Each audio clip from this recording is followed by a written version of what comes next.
নমস্কার বন্ধুরা, আপনারা সবাই কেমন আছেন? আশা করছি সকলে ভালো আছেন।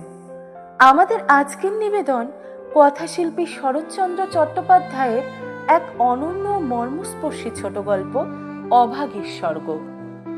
এই গল্প জাতপাতের বঞ্চনা আর দারিদ্র্যের সংঘর্ষের মাঝেও মা ও ছেলের নিবিড় সম্পর্কের গল্প। এই গল্প মৃত্যুর পরপারে এক কাল্পনিক স্বর্গের গল্প। সব চাওয়া পাওয়ার ঊর্ধ্বে শুধু শেষ বিদায়ের আগুনটুকুর কাতর আরজি। আসুন তবে আমাদের এই গল্প ভেলাকে আজ আমরা অভাগীর সেই বিষাদ মাখা পৃথিবীতে ভেড়াই। গল্প পাঠে আমি শুভজিৎ ও আমি সুরঙ্কিতা। তাহলে যাত্রা শুরু হোক।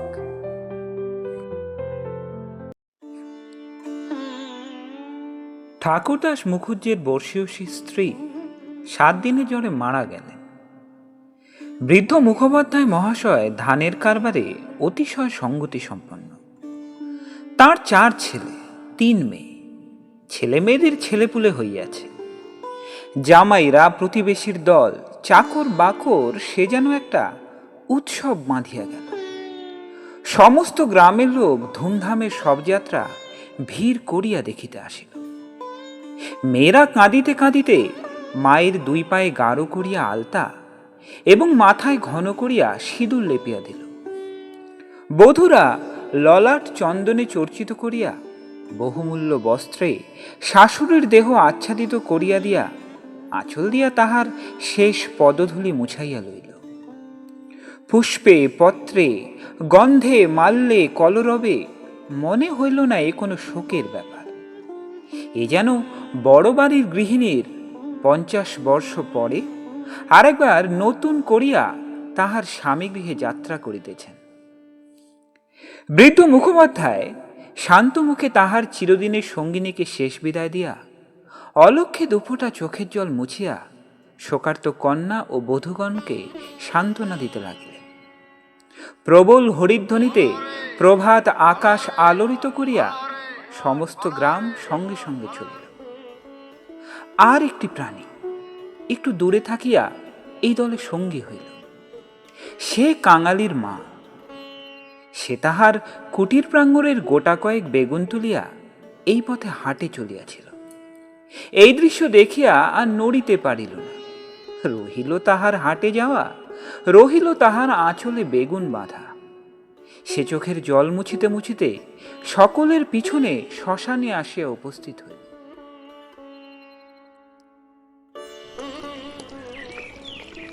গ্রামের একান্তে গরুর নদীর তীরে শ্মশান। সেখানে পূর্বাহ্নেই কাঠের ভার, চন্দনের টুকরা, ঘৃত, মধু, ধূপ, ধুনা প্রভৃতি উপকরণ সঞ্চিত হইয়াছিল। কাঙালির মা ছোট জাত, দুলের মেয়ে বলিয়া কাছে যাইতে সাহস পাইল না। তফাতে একটা উঁচু ঢিপির মধ্যে দাঁড়াইয়া সমস্ত অন্ত্যেষ্টিক্রিয়া প্রথম হইতে শেষ পর্যন্ত উৎসুক আগ্রহে চোখ মেলিয়া দেখিতে লাগিল। প্রশস্ত ও পর্যাপ্ত চিতার পরে যখন সব স্থাপিত করা হইল, তখন তাহার রাঙা পা দুখানি দেখিয়া তাহার 2 চক্ষু ঝুরাইয়া গেল। ইচ্ছা হইল ছুটিয়া গিয়া 1 বিন্দু আলতা মুছাইয়া লইয়া মাথায় দেয়। বহুকণ্ঠের হরিধ্বনির সহিত পুত্রহস্তের মন্ত্রপ্লুত অগ্নি যখন সংযোজিত হইল, তখন তাহার চোখ দিয়া ঝড় ঝড় করিয়া জল পড়িতে লাগিল।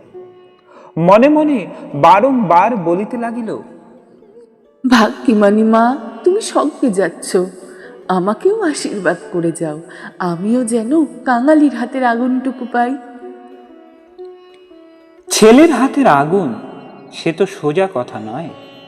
স্বামী, পুত্র, কন্যা, নাতি নাতনি, দাস দাসী, পরিজন সমস্ত সংসার উজ্জ্বল রাখিয়া এই যে স্বর্গারোহণ, দেখিয়া তাহার বুক ফুলিয়া ফুলিয়া উঠিতে লাগিল। এই সৌভাগ্যের সে যেন আর ইয়ত্তা করিতে পারিল না। সদ্য প্রজ্বলিত চিতার অজস্র ধোঁয়া নীল রঙের ছায়া ফেলিয়া ঘুরিয়া ঘুরিয়া আকাশে উঠিতেছিল। কাঙালির মা ইহারই মধ্যে ছোট্ট একখানি রথের চেহারা যেন স্পষ্ট দেখিতে পাইলেন। গায়ে তাহার কত না ছবি আঁকা, চূড়ায় তাহার কত না লতা পাতা জড়ানো, ভিতরে কে যেন বসিয়া আছে। মুখ তাহার চেনা যায় না, কিন্তু সিথায় তাহার সিঁদুরের রেখা, পদতল দুটি আলতায় রাঙানো। ঊর্ধ্বদৃষ্টে চাহিয়া কাঙালির মায়ের দুই চোখ অশ্রুর ধারা বহিতেছিল। এমন সময়ে একটি বছর 14-15 ছেলে তাহার আঁচলে টান দিয়া কহিল, হেথায় তুই দাঁড়িয়ে আছিস মা, ভাত রাঁধবি নে? মা চমকিয়া ফিরিয়া চাহিয়া কহিল, রাতক্ষণ রে। হঠাৎ ওপরে অঙ্গুলি নির্দেশ করিয়া ব্যগ্রস্বরে কহিল, দেখ দেখ বাবা, বামুন মা ওই রথে করে সঙ্গে যাচ্ছে। ছেলে বিস্ময়ে মুখ তুলিয়া কহিল, কই? ক্ষণকাল নিরীক্ষণ করিয়া শেষে বলিল, তুই খেপেছিস, ও তো ধোঁয়া। রাগ করিয়া কহিল, বেলা দুপুর বাজে, আমার খিদে পায় না বুঝি? এবং সঙ্গে সঙ্গে মায়ের চোখে জল লক্ষ্য করিয়া বলিল, বামুনদের গিন্নি মরেছে, তুই কেন কেঁদে মরিস মা? কাঙালির মার এতক্ষণে হুঁশ হইল। পরের জন্য শ্মশানে দাঁড়াইয়া এইভাবে অশ্রুপাত করায় সে মনে মনে লজ্জা পাইল। এমনকি ছেলের অকল্যাণের আশঙ্কায় মুহূর্তে চোখ মুছিয়া ফেলিয়া একটুখানি হাসিবার চেষ্টা করিয়া বলিল, কাঁদবো কিসের জন্য রে? চোখে ধোঁ লেগেছে, বই তো নয়। হ্যাঁ, ধো লেগেছে বইতো না, তুই কাঁদতেছিলি। মা আর প্রতিবাদ করিল না। ছেলের হাত ধরিয়া ঘাটে নামিয়া নিজেও স্নান করিল, কাঙালিকেও স্নান করাইয়া ঘরে ফিরিল। শ্মশান সৎকারের শেষ দৃশ্যটুকু আর তার ভাগ্যে ঘটিল না। সন্তানের নামকরণ কালে পিতামাতার মূঢ়তায় বিধাতা পুরুষ অন্তরিক্ষে থাকিয়া অধিকাংশ সময়ে শুধু হাস্য করিয়াই ক্ষান্ত হন না, তীব্র প্রতিবাদ করেন। তাই তাহাদের সমস্ত জীবনটা তাহাদের নিজেদের নামগুলাকেই যেন আমরণ ভ্যাং চাইয়া চলিতে থাকে। কাঙালির মার জীবনের ইতিহাস ছোট, কিন্তু সেই ছোট্ট কাঙাল জীবনটুকু বিধাতার এই পরিহাসের দায় হইতে অব্যাহতি লাভ করিয়াছিল। তাহাকে জন্ম দিয়া মা মরিয়াছিল, বাপ রাগ করিয়া নাম দিল অভাগী। মা নাই, বাপ নদীতে মাছ ধরিয়া বেড়ায়, তাহার না আছে দিন না আছে রাত। তবু যে কি করিয়া ক্ষুদ্র অভাগী একদিন কাঙালির মা হইতে বাঁচিয়া রহিল, সে এক বিস্ময়ের বস্তু। যাহার সহিত বিবাহ হইল তাহার নাম রসিক বাঘ। বাঘের অন্য বাঘিনী ছিল, ইহাকে লইয়া সে গ্রামান্তরে উঠিয়া গেল। অভাগী তাহার অভাগ্য ও শিশুপুত্র কাঙালিকে লইয়া গ্রামেই পড়িয়া রহিল। তাহার সেই কাঙালি বড় হইয়া আজ 15 পা দিয়াছে, সবেমাত্র বেতের কাজ শিখিতে আরম্ভ করিয়াছে। অভাগীর আশা হইয়াছে আরো বছরখানেক তাহার অভাগ্যের সহিত বুঝিতে পারিলে দুঃখ ঘুচিবে। এই দুঃখ যে কি, যিনি দিয়াছেন তিনি ছাড়া আর কেহই জানে না। কাঙালি পুকুর হইতে আঁচাইয়া আসিয়া দেখিল, তাহার পাতের ভুক্তাবশেষ মা একটি মাটির পাত্রে ঢাকিয়া রাখিতেছে। আশ্চর্য হইয়া জিজ্ঞাসা করিল, তুই খেলি নে মা? বেলা গড়িয়ে গেছে বাবা, এখন আর খিদে নেই। ছেলে বিশ্বাস করিল না, বলিল, না খিদে বই কি, কই দেখি তোর হাঁড়ি। এই ছলনায় বহুদিন কাঙালির মা কাঙালিকে ফাঁকি দিয়ে আসিয়াছে। সে হাঁড়ি দেখিয়া তবে ছাড়িল। তাহাতে আর একজনের মতো ভাত ছিল। তখন সে প্রসন্ন মুখে মায়ের কোলে গিয়া বসিল। এই বয়সের ছেলে সচরাচর এরূপ করে না, কিন্তু শিশুকাল হইতে বহুকাল যাবৎ সে রুগ্ন ছিল বলিয়া মায়ের ক্রোড় ছাড়িয়া বাহিরের সঙ্গী সাথীদের সহিত মিশিবার সুযোগ পায় নাই। এইখানেই বসিয়াই তাহাকে খেলাধুলার স্বাদ মেটাইতে হইয়াছে। এক হাতে গলা জড়াইয়া মুখের উপরে মুখ রাখিয়াই কাঙালি চকিত হইয়া কহিল, মা, তোর গা যে গরম, কেন তুই অমন রোদে দাঁড়িয়ে মরা পোড়া দেখতে গেলি? কেন আবার নিয়ে এলি? মরা পোড়ানো কি তুই? মা শশবাস্তে ছেলের মুখে হাত চাপা দিয়া কহিল, ছি বাবা, মরা পুরানো বলতে নেই, পাপ হয় যে। সতী লক্ষ্মী মা ঠাকুরন রথে করে স্বর্গে গেলেন। ছেলে সন্দেহ করিয়া কহিল, তোর এক কথা মা, রথে চড়ে কেউ নাকি আবার স্বর্গে যায়। মা বলিল, আমি যে চোখে দেখি না কাঙালি, বামুন মা রথের উপরে বসে, তেনার রাঙা পা দুখানি যে সবাই চোখ মেলে দেখলে রে। সবাই দেখলে? হ্যাঁ, সবাই দেখলে। কাঙালি মায়ের বুকে ঠেস দিয়া বসিয়া ভাবিতে লাগিল। মাকে বিশ্বাস করাই তাহার অভ্যেস। বিশ্বাস করিয়েই সে শিশুকাল হইতে শিক্ষা করিয়াছে। সেই মা যখন বলিতেছে সবাই চোখ মেলিয়া এত বড় ব্যাপার দেখিয়াছে, তখন অবিশ্বাস করিবার আর কিছু নাই। খানিক পরে আস্তে আস্তে কহিল, তাহলে তুইও মা স্বর্গে যাবি? বিন্দির মা সেদিন রাখালের পিসিকে বলছিল, কাঙালির মার মতো সতীলক্ষ্মী আর দুলে পাড়ায় কেউ নেই। কাঙালির মা চুপ করিয়া রহিল। কাঙালি তেমনি ধীরে ধীরে কহিতে লাগিল, বাবা যখন তোরে ছেড়ে দিল, তখন তোরে কত লোকে তোর নিকে করতে সাদাসাদি করলে, কিন্তু তুই বললি না, বললি কাঙালি বাঁচলে আমার দুঃখ ঘুঁচবে। আবার নিকে করতে যাব কিসের জন্যে? হ্যাঁ মা, তুই নিকে করলে আমি কোথায় থাকতাম? আমি হয়তো না খেতে পেয়ে এতদিনে কবে মরে যেতুম। মা ছেলেকে দুই হাতে বুকে চাপিয়া ধরিল। বস্তুত সেদিন তাহাকে এ পরামর্শ কম লোকে দেয় নাই, এবং যখন সে কিছুতেই রাজি হইল না, তখন উৎপাত উপদ্রব তাহার প্রতি সামান্য হয় নাই।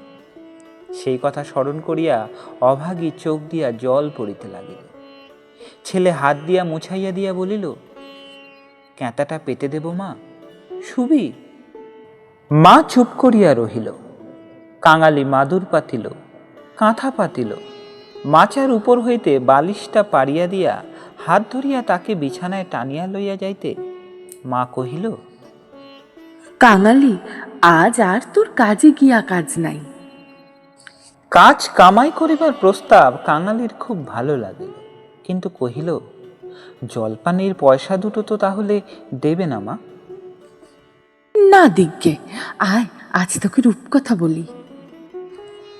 আর প্রলুব্ধ করিতে হইল না। কাঙালি তৎক্ষণাৎ মায়ের বুক ঘেঁষিয়া শুইয়া পড়িয়া কহিল, বল তাহলে, রাজপুত্তুর কোটাল পুত্তুর আর সেই পক্ষীরাজ ঘোড়া? অভাগী রাজপুত্র কোটালপুত্র আর পক্ষীরাজ ঘোড়ার কথা দিয়া গল্প আরম্ভ করিল। এ সকল তাহার পরের কাছে কতদিনের শোনা এবং কতদিনের বলা উপকথা।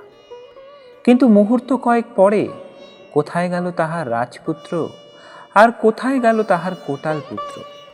সে এমন উপকথা শুরু করিল, যাহা পরের কাছে তাহার শেখা নয়, নিজের সৃষ্টি।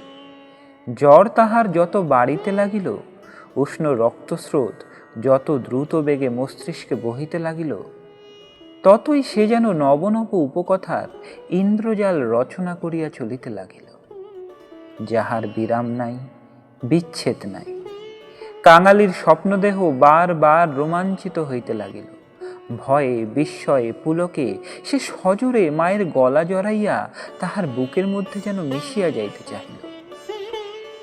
বাহিরের বেলা শেষ হইল, সূর্য অস্ত গেল। সন্ধ্যার ম্লান ছায়া গাঢ়তর হইয়া চরাচর ব্যাপ্ত করিল, কিন্তু ঘরের মধ্যে আজ আর দীপ জ্বলিল না। গৃহস্থের শেষ কর্তব্য সমাধান করিতে কেহ উঠিল না। নিবিড় অন্ধকার কেবল রুগ্ন মাতার অবাধ গুঞ্জন নিস্তব্ধ পুত্রের কর্ণে সুধা বর্ষণ করিয়া চলিতে লাগিল। সে সেই শ্মশান যাত্রার কাহিনী, সেই রথে, সেই রাঙা পা দুটি, সেই তাঁর স্বর্গে যাওয়া। কেমন করিয়া শোকার্ত স্বামী শেষ পদধূলি দিয়া কাঁদিয়া বিদায় দিলেন, কি করিয়া হরিধ্বনি দিয়া ছেলেরা মাতাকে বহন করিয়া লইয়া গেল। তারপরে সন্তানের হাতের আগুন। সেই আগুন তো আগুন নয় কাঙালি, সেই তো হরি। তার আকাশ জোড়া ধোঁয়া তো ধোঁয়া নয় বাবা, সেই তো স্বর্গের রথ। কাঙালি চরণ বাবা আমার। কেন মা? তোর হাতের আগুন যদি পাই বাবা, বামুনমার মতো আমিও স্বর্গে যেতে পাবো। কাঙালি অস্ফুটে শুধু কহিল, যা, বলতে নেই। মা সে কথা বোধ হয় শুনিতেও পাইল না।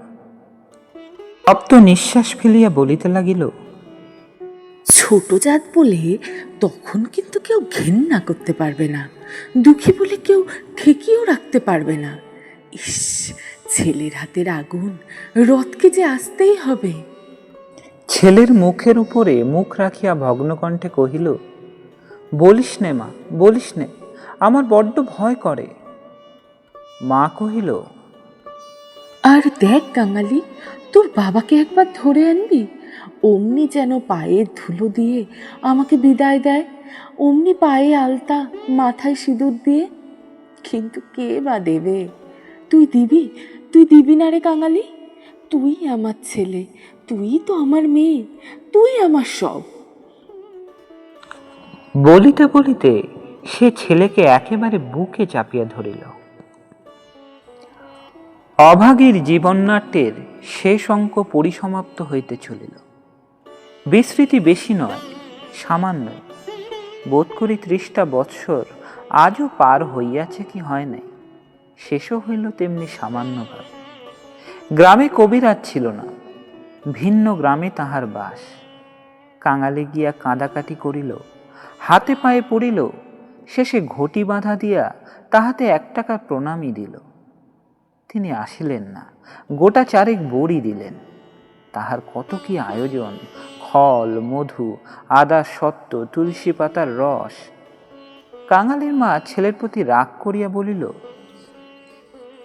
কেন তুই আমাকে না বলে ঘটি বাঁধা দিতে গেলি বাবা? হাত পাতিয়া বড়ি কয়টি গ্রহণ করিয়া মাথায় ঠেকাইয়া উনানে ফেলিয়া দিয়া কহিল, ভালো হয়তো এতেই হব। বাগদিদুলের ঘরের কেউ কখনো ওষুধ খেয়ে বাঁচে না। দিন 2-3 এমনি গেল। প্রতিবেশীরা খবর পাইয়া দেখিতে আসিল। যে যাহা মুষ্টিযোগ জানিত, হরিণের সিংহসা জল, গেঁটে কড়ি পুরাইয়া মধুতে মারিয়া চাটাইয়া দেয়া ইত্যাদি অব্যর্থ ঔষধের সন্ধান দিয়া যে যাহার কাজে গেল। ছেলে মানুষ কাঙালি ব্যতিব্যস্ত হইয়া উঠিতে মা তাহাকে কাছে টানিয়া লইয়া কহিল, কোবরেজের বড়িতে কিছু হলো না বাবা, আর ওদের ওষুধে কাজ হবে, আমি এমনিই ভালো হব। কাঙালি কাঁদিয়া কহিল, তুই বড়ি তো খেলি নে মা, উনুনে ফেলে দিলি, এমনি কি কেউ সারে? আমি এমনি সেরে যাব, তুই দুটো ভাতে ভাত ফুটিয়ে খা দেখি, আমি চেয়ে দেখি। কাঙালি এই প্রথম অপটু হস্তে ভাত রাঁধিতে প্রবৃত্ত হইল। না পারিল ফ্যান ঝাড়িতে, না পারিল ভালো করিয়া ভাত বাড়িতে। উনান তাহার জ্বলে না, ভিতরে জল পড়িয়া ধোঁয়া হয়। ভাত ঢালিতে চারিদিকে ছড়াইয়া পড়ে। মায়ের চোখের জল ছলছল করিয়া আসিল। নিজে একবার উঠিবার চেষ্টা করিল, কিন্তু মাথা সোজা করিতে পারিল না, শয্যায় লুটাইয়া পড়িল। খাওয়া হইয়া গেলে ছেলেকে কাছে লইয়া কি করিয়া কি করিতে হয় বিধিমতে উপদেশ দিতে গিয়া তাহার ক্ষীণকণ্ঠ থামিয়া গেল।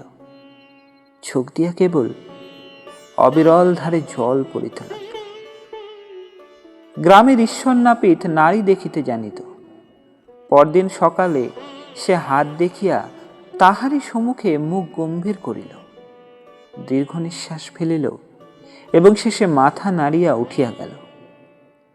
কাঙালির মা ইহার অর্থ বুঝিল, কিন্তু তাহার ভয়ই হইল না। সকলে চলিয়া গেলে সে ছেলেকে কহিল, এইবার একবার তাকে ডেকে আনতে পারিস বাবা? কাকে মা? ওই যে রে, ও গায়ে যে উঠে গেছে? কাঙালি বুঝিয়া কহিল, বাবাকে? অভাগী চুপ করিয়া রহিল। কাঙালি বলিল, সে আসবে কেন মা? অভাগীর নিজেরই যথেষ্ট সন্দেহ ছিল, তথাপি আস্তে আস্তে কহিল, গিয়ে বলবি মা শুধু একটু তোমার পায়ের ধুলো চায়। সে তখনই যাইতে উদ্যত হইলে সে তাহার হাতটা ধরিয়া ফেলিয়া বলিল, তুই কাদা কাটা করিস বাবা, বলিস মা যাচ্ছে। একটু থামিয়া কহিল, ফেরবার পথে অমনি নাপতে বৌদির কাছ থেকে একটু আলতা চেয়ে আনিস কাঙালি। আমার নাম করলেই সে দেবে, আমাকে বড় ভালোবাসে। ভালো তাহাকে অনেকেই বাসিত। জ্বর হওয়া অবধি মায়ের মুখে সেই কয়টা জিনিসের কথা এতবার এত রকম করিয়া শুনিয়াছে যে সে সেইখান হইতে কাঁদিতে কাঁদিতে যাত্রা করিল। পরদিন রসিক দুলে সময় মতো যখন আসিয়া উপস্থিত হইল, তখন অভাগীর আর বড় জ্ঞান নাই। মুখের পরে মরণের ছায়া পড়িয়াছে। চোখের দৃষ্টি এই সংসারের কাজ সারিয়া কোথায় কোন অজানা দেশে চলিয়া গেছে। কাঙালি কাঁদিয়া কহিল, মা গো, বাবা এসেছে, পায়ের ধুলো নেবে যে। মা হয়তো বুঝিল না, হয়তোবা তাহার গভীর সঞ্চিত বাসনা সংস্কারের মতো তাহার আচ্ছন্ন চেতনায় ঘা দিল। এই মৃত্যু পথযাত্রী তাহার অবশ বাহুখানি শয্যার বাহিরে বাড়াইয়া হাত পাতিল। রসিক হতবুদ্ধির মতো দাঁড়াইয়া রহিল। পৃথিবীতে তাহারও পায়ের ধুলোর প্রয়োজন আছে, ইহাও কেহ নাকি চাহিতে পারে, তাহা তাহার কল্পনার অতীত। বেন্দির পিসি দাঁড়াইয়াছিল। সে কহিল, দাও বাবা, দাও একটু পায়ের ধুলো। রসিক অগ্রসর হইয়া আসিল। জীবনে যে স্ত্রীকে সে ভালোবাসা দেয় নাই, অসন বসন দেয় নাই, কোনো খোঁজ খবর করে নাই, মরণকালে তাহাকে সে শুধু একটু পায়ের ধুলা দিতে গিয়া কাঁদিয়া ফেলিল। রাখালের মা বলিল, এমন সতীলক্ষ্মী বামুন কাইতের ঘরে না জন্মে ও আমাদের দুলের ঘরে জন্মালো কেন? এইবার ওর একটু গতি করে দাও বাবা। কাঙালির হাতের আগুনের লোভে ও যেন প্রাণটা দিল। অভাগীর অভাগ্যের দেবতা অগোচরে বসিয়া কি ভাবিলেন জানি না, কিন্তু ছেলে মানুষ কাঙালির বুকে গিয়া এ কথা যেন তীরের মতো মিধিল। সেদিন দিনের বেলায় কাটিল, প্রথম রাত্রিটাও কাটিল, কিন্তু প্রভাতের জন্য কাঙালির মা আর অপেক্ষা করিতে পারিল না। কি জানি এত ছোট জাতির জন্যেও স্বর্গে রথের ব্যবস্থা আছে কিনা, কিংবা অন্ধকারে পায়ে হাঁটিয়াই তাহাতে রওনা হইতে হয়। কিন্তু এটা বোঝা গেল, রাত্রি শেষ না হইতেই এ দুনিয়া সে ত্যাগ করিয়া গিয়াছে। কুটির প্রাঙ্গণে একটা বেল গাছ, একটা কুরুল চাহিয়া আনিয়া রসিক তাহাতে ঘা দিয়াছে কি দেয় নাই, জমিদারের দরোয়ান কোথা হইতে ছুটিয়া আসিয়া তাহার গালে সশব্দে একটা চর কষাইয়া দিল। কুরুল কাড়িয়া লইয়া কহিল, এ কি তোর বাপের গাছ আছে যে কাটতে লেগেছিস? রসিক গালে হাত বুলাইতে লাগিল। কাঙালি কাঁদো কাঁদো হইয়া বলিল, বাহ, এ যে আমার মায়ের হাতে পোতা গাছ দরওয়ানজি, বাবাকে খামোখা তুমি মারলে কেন? হিন্দুস্থানি দরওয়ান তাহাকেও একটা অশ্রাব্য গালি দিয়া মারিতে গেল, কিন্তু সে নাকি তাহার জননীর মৃতদেহ স্পর্শ করিয়া বসিয়াছিল, তাই অশৌচের ভয়ে তার গায়ে হাত দিল না।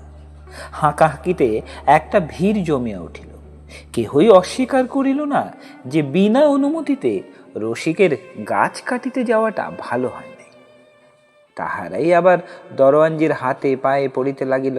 তিনি অনুগ্রহ করিয়া যেন একটা হুকুম দেন, কারণ অসুখের সময় যে কেহ দেখিতে আসিয়াছে, কাঙালির মা তাহারই হাত ধরিয়া তাহার শেষ অভিলাষ ব্যক্ত করিয়া গিয়াছে। দরওয়ান ভুলিবার পাত্র নহে। সে হাত মুখ নাড়িয়া জানাইল, এ সকল চালাকি তাহার কাছে খাটিবে না। জমিদার স্থানীয় লোক নহেন। গ্রামে তাহার একটা কাছারি আছে, গোমস্তা অধর রায় তাহার কর্তা। লোকগুলা যখন হিন্দুস্তানিদের কাছে ব্যর্থ অনুনয় করিতে লাগিল, কাঙালি ঊর্ধ্বশ্বাসে দৌড়িয়া একেবারে কাছারি বাড়িতে আসিয়া উপস্থিত হইল। সে লোকের মুখে মুখে শুনিয়াছিল পিয়াদারা ঘুষ লয়। তাহার নিশ্চয় বিশ্বাস হইল অত বড় অসঙ্গত অত্যাচারের কথা যদি কর্তার গোচর করিতে পারে তো ইহার প্রতিবিধান না হইয়াই পারে না। হায় রে অনভিজ্ঞ! বাংলাদেশের জমিদার ও তাহার কর্মচারীকে সে চিনিত না। সদ্য মাতৃহীন বালক শোকে উত্তেজনায় উদ্ভ্রান্ত হইয়া একেবারে উপরে উঠিয়া আসিয়াছিল। অধরায় সেইমাত্র সান্ধানিক ও যৎসামান্য জলযোগান্তে বাহিরে আসিয়াছিল। বিস্মিত ও ক্রুদ্ধ হইয়া কহিলেন, কে রে? আমি কাঙালি, দরোয়ানজি আমার বাবাকে মেরেছে। বেশ করেছে, হারামজাদা খাজানা দেয়নি বুঝেই।